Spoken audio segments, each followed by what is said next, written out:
Bonjour, bienvenue.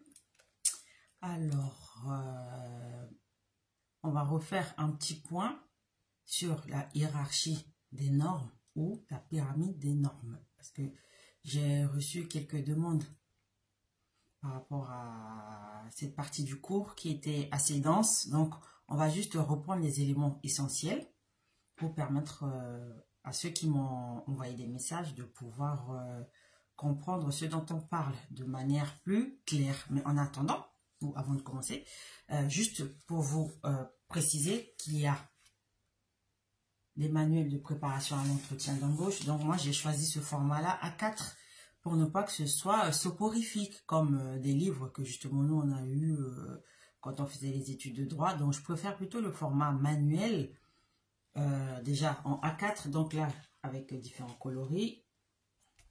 Toujours le même visuel, hein. Là, mais hop.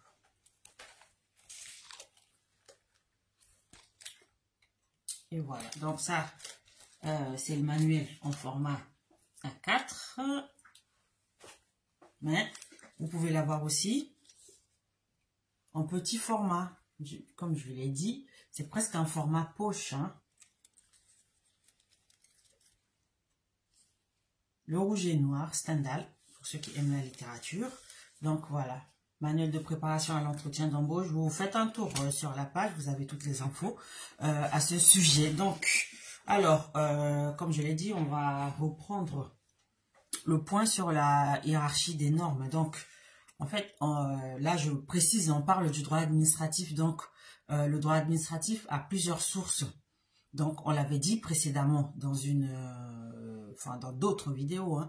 On avait déjà donné la définition de l'administration, mais moi, j'aime bien parce qu'on dit que la répétition est la mère de l'apprentissage. Donc, c'est pédagogique. À force de répéter, on apprend et puis on retient. Donc, l'administration avait un double sens, hein, c'est l'action d'administrer et le fait de pourvoir à la satisfaction de l'intérêt général par la mise en œuvre de prérogatives de puissance publique. Donc, pour ceux qui veulent plus de détails, faites un tour sur la page. Il y a déjà les vidéos en question où j'en ai parlé longuement, donc on ne va pas s'attarder dessus. Donc, c'est un droit qui a mis du temps à émerger et il a été contesté notamment parce que il y a les partisans justement de la limitation du pouvoir de l'administration, donc qui voulaient que le droit administratif soit soumis aux mêmes règles qui régissent l'organisation des personnes publiques.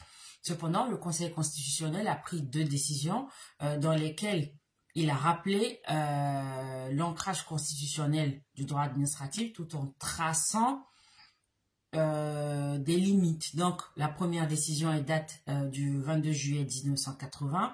Donc, dans cette décision, le Conseil constitutionnel a jugé que l'indépendance de la juridiction administrative était un principe de valeur constitutionnelle. Donc, c'est un principe auquel le législateur ne peut contrevenir, ne peut porter atteinte sans encourir justement la sanction du Conseil constitutionnel. Et la seconde décision est date du 23 janvier 1987, dans laquelle le même Conseil constitutionnel a jugé que qu'il résulte plutôt de la Constitution que l'annulation ou la réformation justement des décisions prises dans l'exercice des prérogatives de pouvoir de puissance publique de l'administration ne pouvait se faire que par les autorités administratives. Donc, c'est-à-dire que ce pouvoir-là d'annuler ou de réformer les décisions de l'administration, en fait, appartenait exclusivement au juge administratif. Donc, c'est sa compétence exclusive. Donc, sur le Conseil constitutionnel, parce que c'est ce dont on parle, hein, le juge constitutionnel, la Constitution exige qu'il y ait une juridiction administrative et donc que la juridiction administrative elle soit compétente pour juger ou pour statuer sur certains litiges qui opposent les particuliers à l'administration. Donc, il faut remarquer que seule une partie du droit administratif est concernée. C'est le cas notamment des recours en annulation contre les décrets ou des arrêtés. Donc, il faut aussi noter que la Constitution, donc selon l'interprétation qu'en donne le Conseil constitutionnel, ne s'oppose pas à ce que le législateur, transfère au juge judiciaire une partie du contentieux concernant la responsabilité de l'administration. Et à propos de la responsabilité, je crois qu'il y a aussi une vidéo à ce sujet où on donne des petites définitions. Donc là, je vais aller très vite. Et donc, pour en revenir aux sources du droit administratif à proprement parler, il s'agit en fait de se pencher sur les règles qui régissent ce droit, sur les textes qui en sont les fondements, sur l'attitude du juge administratif donc vis-à-vis de ces différents textes. Et on va essayer de se poser la question de savoir comment il parvient à créer lui-même des règles de droit, donc les règles du droit administratif. Donc, les sources du droit administratif sont hiérarchisées, parce que l'état de droit repose sur la hiérarchie des normes. Donc, c'est une vision synthétique des normes qui a été mise en place justement par Hans Kelsen. Pour ceux qui veulent plus de précision, allez sur Internet. Donc, on l'appelle aussi pyramide de Kelsen. Parce qu'en fait, elle représente les normes sous forme de pyramide. Donc, pour ceux qui ne voient pas ce que ça représente, c'est une forme de triangle isocèle ou équilatéral, c'est-à-dire avec deux côtés. Et puis, où on classe les normes selon leur importance, ou selon plutôt la nature de l'autorité qui les a élaborées. Donc, cette hiérarchie, elle s'apprécie justement en fonction d'un critère formel. Donc, c'est pas un critère matériel, c'est-à-dire que la hiérarchie, elle a été faite en tenant compte de l'organe qui a élaboré la norme en question. Donc, c'est pas par rapport au contenu de la norme. Donc, la place dans la hiérarchie, la place de la norme dans la hiérarchie dépend de l'autorité qui l'a élaborée. C'est ainsi que le pouvoir constituant élabore des normes de niveau constitutionnel, c'est-à-dire la Constitution, sa révision, etc. Ensuite, le législateur, il élabore des lois qui viennent ensuite, mais entre le pouvoir constituant et le législateur, on trouve un autre niveau où il y a les traités sur lesquels le législateur ne se prononce pas toujours. Donc, en dessous de tout ça, on trouve les actes administratifs qui sont aussi hiérarchisés entre eux. Donc, on a les décrets du président de la République et du Premier ministre qui ont une autorité supérieure aux arrêtés des ministres, des préfets ou des maires.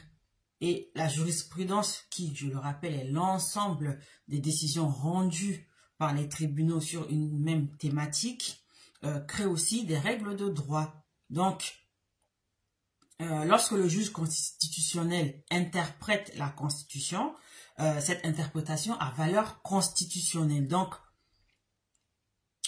parallèlement, le juge administratif, lorsqu'il interprète les lois existantes, cette interprétation s'impose aux actes administratifs même les plus élevés, c'est-à-dire les décrets. Donc, l'interprétation administrative a une autorité supradécrétale, c'est-à-dire qu'elle se situe au-dessus des décrets, mais elle ne s'impose pas au législateur. Donc, l'interprétation administrative a une valeur infra-législative, a une autorité infra-législative. Donc, en clair, l'interprétation administrative est supérieure au décret. Donc, les décrets se soumettent à l'interprétation du juge administratif, mais l'interprétation du juge administratif se soumet à l'interprétation législative.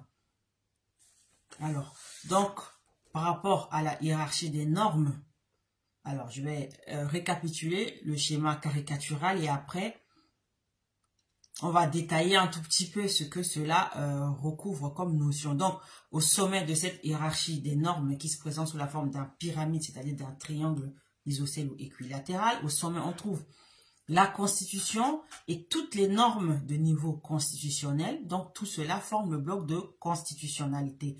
Juste en dessous, on a le bloc de conventionnalité, donc qui comprend les traités, les conventions internationales ainsi que le droit de l'Union européenne. Au niveau en dessous, donc c'est la troisième couche ou la troisième strate, on trouve le bloc législatif. En fait, cela comprend les lois et les ordonnances. Donc les ordonnances, ce sont les actes du gouvernement. Et en bas de l'échelle, on trouve le bloc réglementaire, c'est-à-dire les décrets, les arrêtés, etc. Donc, en parlant de la Constitution, bon, petite hydratation, hein. En parlant de la Constitution, donc, je rappelle qu'elle se trouve au sommet de la hiérarchie des normes. Donc, tout acte juridique privé ou public doit être conforme à la Constitution. Donc, il faut distinguer la Constitution à proprement parler, qui est constituée d'articles des autres normes de niveau constitutionnel, qui ont la même valeur, hein, mais on peut faire la scission, la Constitution proprement dite et les normes de valeur constitutionnelle. Donc, l'ensemble, comme on l'a dit, forme le bloc de constitutionnalité. Donc, à côté de cette constitution qui est rédigée en articles, on trouve la Déclaration des droits de l'homme et du citoyen du 26 août 1789, le préambule de la Constitution de 1946, les principes fondamentaux des lois de la République, ainsi que la charte de l'environnement. Donc, c'est ce qu'on appelle le bloc de constitutionnalité. Donc, concernant les normes de niveau constitutionnel, on peut remarquer que plusieurs articles justement de la Constitution intéressent le droit administratif. On a par exemple les articles qui édictent des règles de compétence et des règles de procédure. Ce sont notamment les articles 13 et 21, donc qui sont relatifs respectivement à la répartition des compétences entre le président de la République et le Premier ministre et relatifs à l'exercice du pouvoir réglementaire. Donc, la répartition des compétences entre le président de la République et le Premier ministre concerne principalement la nomination aux emplois civils et militaires de l'État. Donc, vous pouvez le trouver dans l'article 13 et l'article 21 de la Constitution. Je vous laisse aller lire sur Internet. Et en ce qui concerne l'exercice du pouvoir réglementaire, c'est-à-dire la possibilité de prendre par décret des dispositions générales et impersonnelles, on a toutes les informations et les procédures à l'article 21 de la Constitution. Ensuite, les articles 19 et 22 nous intéressent car ils prévoient pour l'article 19 que, sauf exception, les actes du président de la République doivent être contresignés par le Premier ministre et, le cas échéant, par les ministres concernés. Donc, l'article 19 parle, en résumé, du contreseing du Premier ministre. Et l'article 22 concerne aussi le contreseing, donc, des ministres de chaque ministère lorsqu'il s'agit d'un acte pris par le Premier ministre. C'est-à-dire quand le Premier ministre prend un décret, il doit être contresigné par les ministres de tutelle concernés. Donc, ce sont les ministres qui sont chargés de l'exécution de ce décret-là. Ensuite, on a l'article 34 et l'article 37. Donc, l'article 34 énumère les matières qui relèvent de la loi, au rang desquelles on trouve tout ce qui concerne la nationalité, les libertés fondamentales, etc. Et l'article 37, donc, prévoit que les matières qui ne relèvent pas du domaine de la loi sont du domaine du pouvoir réglementaire.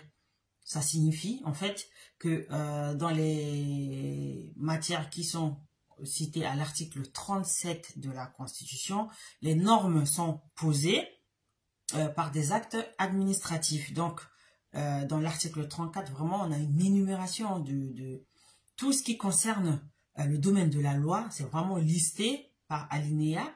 Et par ailleurs, on précise bien dans l'article 37 que si une matière n'est pas citée par cet article 34, c'est qu'il relève du pouvoir réglementaire, c'est-à-dire qu'il va être légiféré par acte administratif. Donc, voilà pour les premiers articles qui concernent le droit administratif. On peut aussi citer par exemple l'article 38, donc qui prévoit le régime juridique des ordonnances, c'est-à-dire des décisions du gouvernement qui interviennent dans le domaine de la loi après que le Parlement lui a donné l'autorisation. pour faire cette intervention. Mais rassurez-vous, on reviendra bien plus tard quand on aura bien avancé dans les cours sur le régime juridique des ordonnances. Donc, quelques articles édictent aussi des règles de fond et qui intéressent le droit administratif en tant que source. Donc, on a par exemple l'article 1 qui parle de l'égalité de tous devant la loi. L'article 55 donc qui prévoit la supériorité des traités sur les lois lorsqu'ils sont ratifiés et en cas de réciprocité. On a l'article 72 qui prévoit la libre administration des collectivités territoriales. On a aussi l'article 20 qui prévoit la subordination de l'administration au gouvernement. Donc, c'est le gouvernement qui détermine et conduit la politique de la nation. Il dispose de l'administration et de la force armée. Voilà. Donc, voilà pour la première partie qui concerne les normes de niveau constitutionnel qui forment avec la Constitution le bloc de constitutionnalité. Ensuite, on a la Déclaration des droits de l'homme et du citoyen du 26 août 1789. Donc, c'est un texte d'inspiration individualiste, c'est-à-dire que c'est une déclaration qui consacre un certain nombre de droits de l'individu face au pouvoir de l'administration ou au pouvoir de l'État.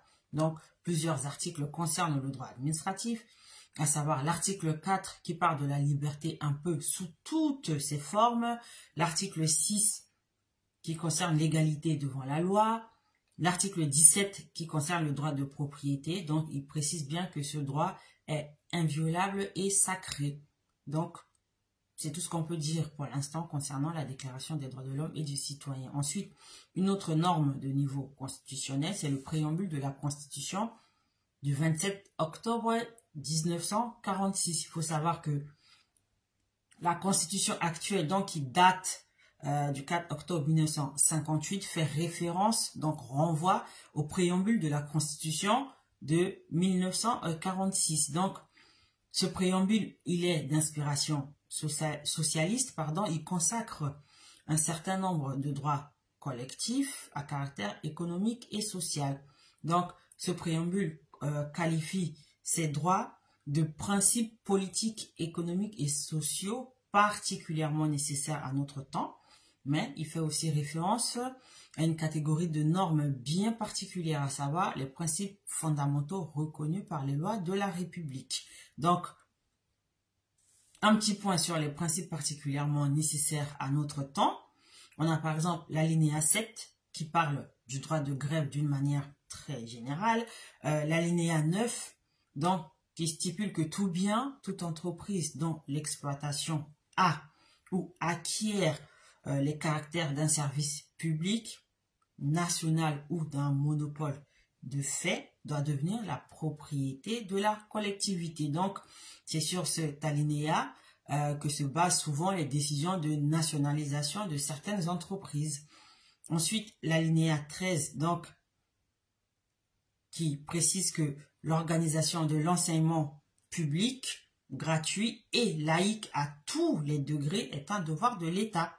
Donc, nul besoin d'insister sur la laïcité, parce que c'est encore un sujet qui est brûlant, qui revient souvent dans l'actualité, mais on aura l'occasion de revenir dessus.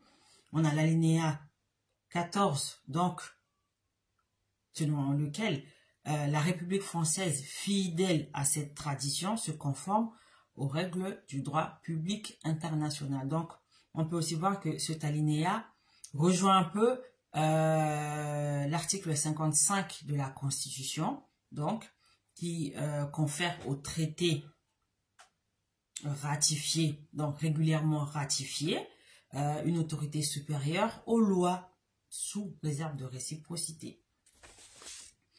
Alors, d'autres principes concernent aussi le droit administratif, mais de façon indirecte, notamment l'alinéa 3 qui concerne l'égalité homme-femme, l'alinéa 5 à propos du droit au travail et l'alinéa 6 qui concerne la liberté syndicale. Donc, voilà ce qu'on peut dire sur les principes particulièrement nécessaires à notre temps. Ensuite, sur les principes fondamentaux reconnus par les lois de la République.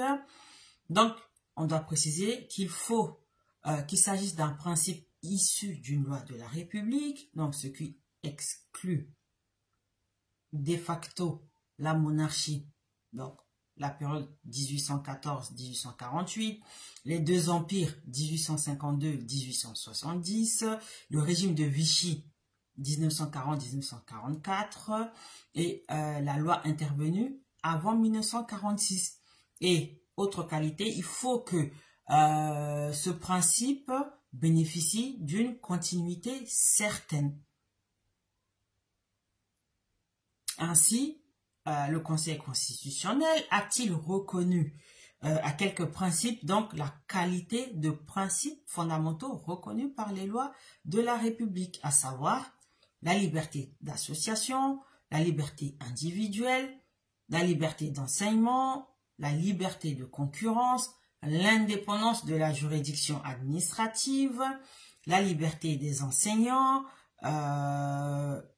d'université, je précise, l'annulation ou la réformation des décisions prises par l'administration, on l'avait dit, dans le cadre de ses prérogatives de puissance publique et qui relève de la compétence exclusive du juge administratif. C'est-à-dire que tous les contentieux qui concernent les actes pris par l'administration ne peuvent être traités que par le juge administratif, donc au tribunal administratif et pas au tribunal judiciaire, même si il existe quelques exceptions, mais ça fera l'objet d'autres leçons de cours quand on aura bien assis les bases du droit administratif. Donc, il faut cependant éviter la confusion entre les principes fondamentaux reconnus par les lois de la République qui ont valeur constitutionnelle avec les principes, donc éviter de les confondre avec les principes généraux du droit, donc qui sont des règles qui sont dégagées par le Conseil d'État, mais qui n'ont pas de valeur constitutionnelle. Donc on distingue bien les principes fondamentaux reconnus par les lois de la République, normes de valeur constitutionnelle, des principes généraux du droit qui résultent justement de la jurisprudence du Conseil d'État. Je pense que là, c'est très clair parce que ça, c'est une confusion qui revient souvent dans les TD, les fiches d'arrêt, les analyses d'arrêt, les cas pratiques, etc. Donc, comment on appelle ça en résumé, les PFRLR, PFRLR sont différents des PGD. Ensuite, il faut préciser aussi que la Déclaration des droits de l'homme et du citoyen et le préambule de 1946 ont, comme la Constitution, valeur constitutionnelle dans leurs dispositions. Et il en va de même des 10 articles de la Charte de l'environnement. En revanche, la jurisprudence du Conseil constitutionnel n'a pas la même valeur. Donc, elle n'a pas de valeur, elle n'est pas de niveau constitutionnel. Donc, pour apprécier la conformité à la Constitution des lois qui lui sont déférées, le Conseil constitutionnel doit interpréter la Constitution, c'est-à-dire qu'il doit expliciter le texte constitutionnel. Donc, certes, il est amené à créer des principes constitutionnels qui ne sont pas nécessairement formulés expressément par un article, mais cette interprétation ne constitue pas une norme de niveau constitutionnel. C'est par exemple le cas de la continuité des services publics. C'est une interprétation de la Constitution donc qu'a fait le juge constitutionnel, mais cela ne vaut pas, par exemple, la Déclaration des droits de l'homme et du citoyen, ou le préambule de la Constitution de 1946. C'est l'un des paradoxes du droit administratif français. Donc, ces principes s'imposent aux législateurs. Donc, la loi qui méconnaît ces principes sera déclarée non conforme à la Constitution par le Conseil constitutionnel. Donc, si on doit leur donner une autorité, on dira que ces principes ont une valeur ou une autorité supra-législative parce que elle se situe au-dessus des lois. Donc, si une loi les méconnaît, elle est non conforme à la Constitution. Mais le constituant, il peut faire échec, justement, à ce principe sans que, justement, le juge constitutionnel puisse maintenir sa jurisprudence. Donc, on peut citer, par exemple, la décision du 26 mars 2005, dans laquelle le Conseil constitutionnel s'est déclaré incompétent pour apprécier la conformité à la Constitution d'une loi constitutionnelle qui modifie la Constitution. Donc, ça fait une forme de redondance. Hein. Le Conseil constitutionnel se déclare incompétent, c'est-à-dire juridiquement, il s'estime ne pas avoir la légitimité de dire si une loi qui modifie la Constitution est conforme ou non à la Constitution. Donc là, pour le coup, c'est le serpent qui se mord la queue. J'aime bien cette expression. Ça montre bien justement la difficulté de l'analyse de la chose. Donc, pour ne pas être empêché par le Conseil constitutionnel, le constituant, a, de façon populaire, on peut dire, ou de façon standard, que le constituant fait ce qu'il veut.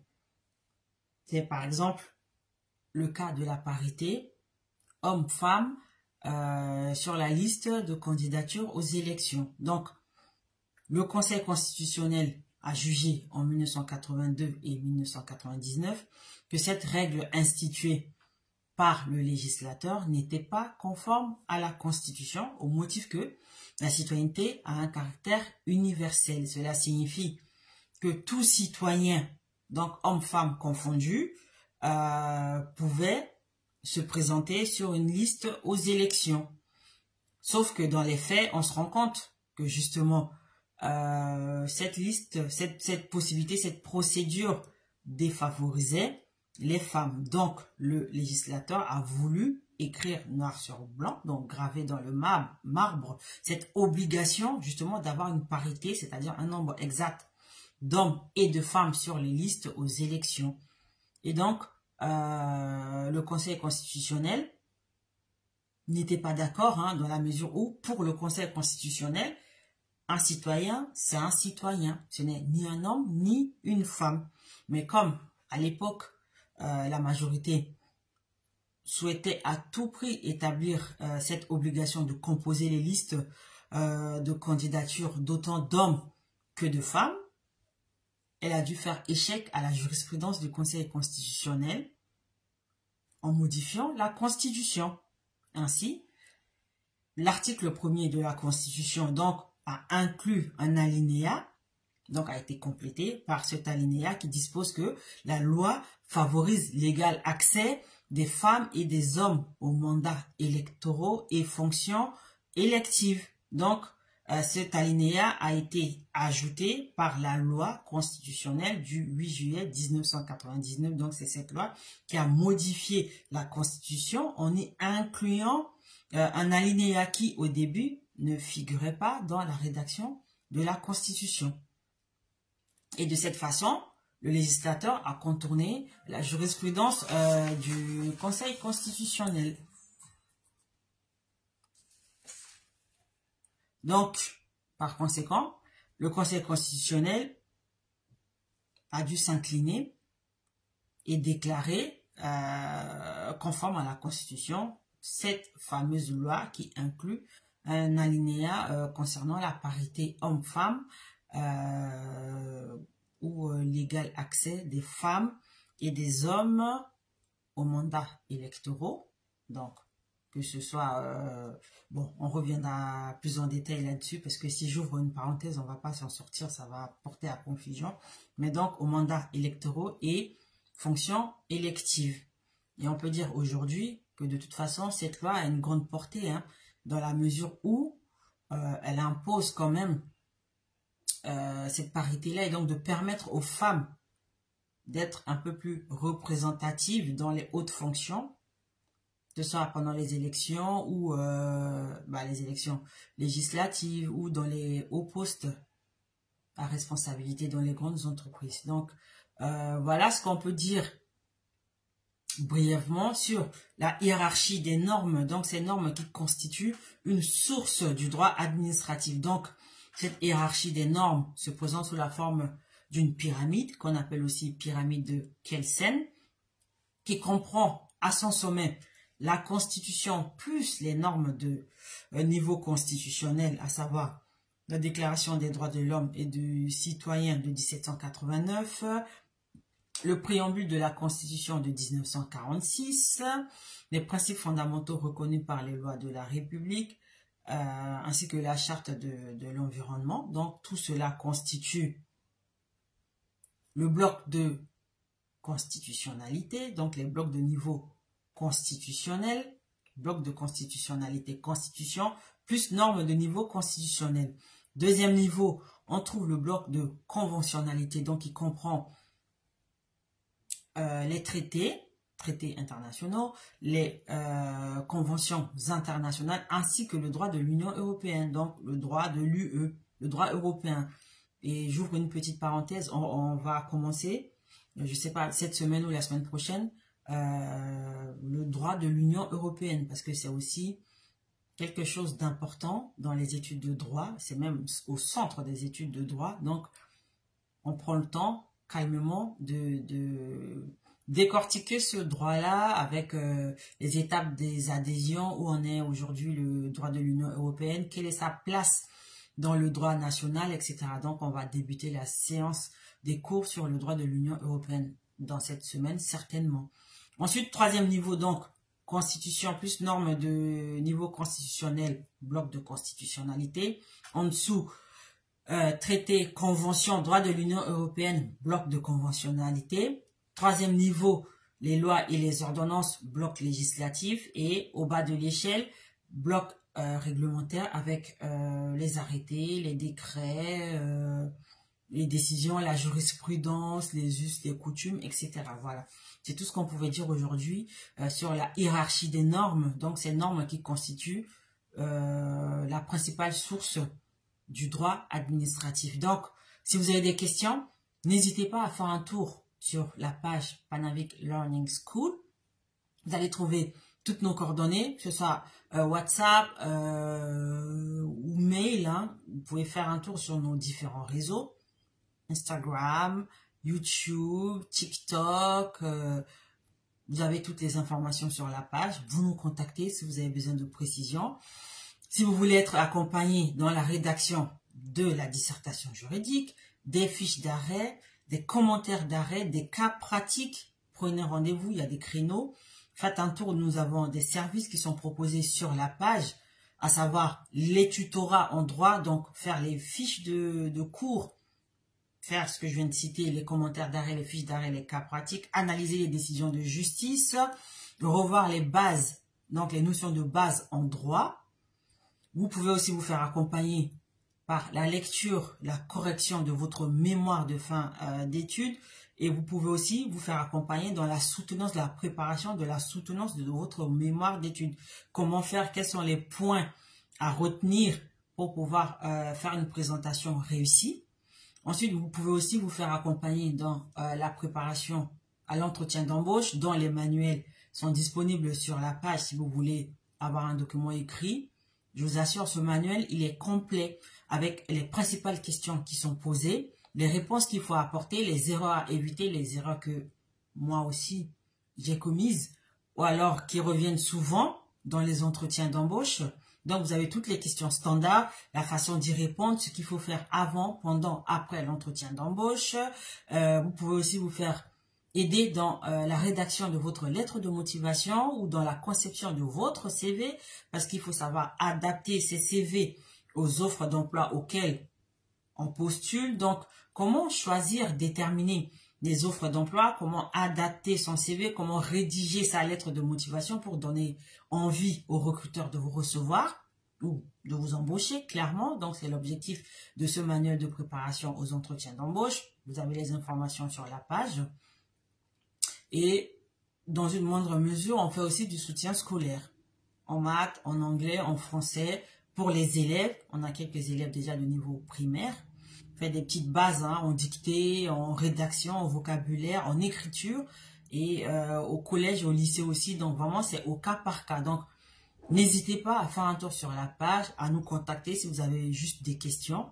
ou des précisions si vous voulez avoir des informations sur tous les services qui sont fournis par l'Institut Panavic Learning School. Donc, j'ai été ravie de vous retrouver ce lundi matin, de faire un petit point avec vous sur la hiérarchie des normes et je vous donne rendez-vous bientôt pour d'autres aventures en droit juridique. À bientôt. Bonne journée.